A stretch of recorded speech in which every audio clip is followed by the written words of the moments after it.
One dark, rainy evening, a young and brave adventurer named Alex decided to explore an abandoned castle that has remained shrouded in dark legends for centuries. It was said that there were hidden treasures inside, but it was only possible to reach them through a series of terrible trials. Determined, Alex stepped inside the castle, where the darkness hungrily reached out to him like the huge tentacles of a monster. The first room he entered was spacious, but extremely gloomy.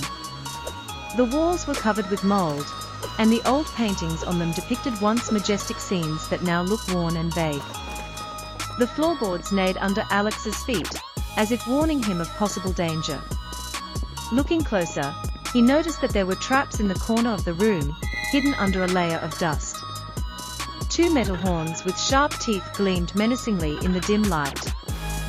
Alex gathered all his agility and carefully moved towards the door, carefully avoiding the traps. His heart was pounding loudly, but he knew he couldn't hurry. He twisted like a ballet dancer, dodging traps, and a smile broke out on his face as he reached the exit. But there was a new challenge waiting for him outside the door. Room No. 2 was even more sinister. The floor in it sank into lava, from which clouds of bright orange smoke rose. The lava river seemed to flood everything around, and its crackling echoed in my ears like the screams of drowned souls. Alex saw wooden beams leading to the other shore, but they were unreliable, covered with a layer of dirty slime. Without wasting a moment, he quickly assessed the situation. He closed his eyes for a moment, letting his instincts take over, and jumped onto the first beam.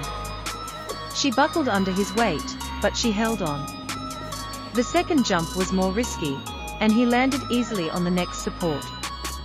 The lava was boiling under him, and every time he jumped, he could feel the heat on the flames. Having managed to dodge one trap, Alex, like a rabbit, jumped from beam to beam, until finally he reached a safe area. However, the path to the next room was dangerous. When he opened the door, the cold air hit his face. The room was small, but it was eerily quiet.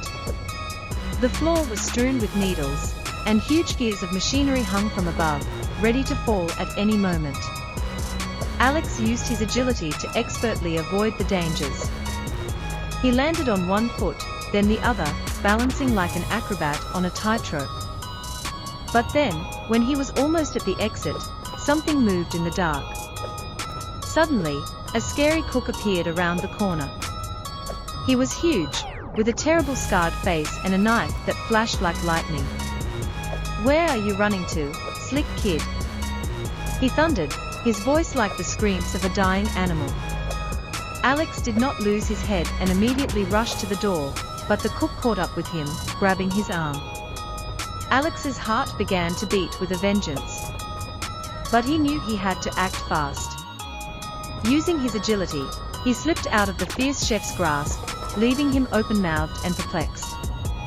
Alex hooted and rushed into the narrow corridor, pushing off the walls, scraping the toe of his foot on the floor.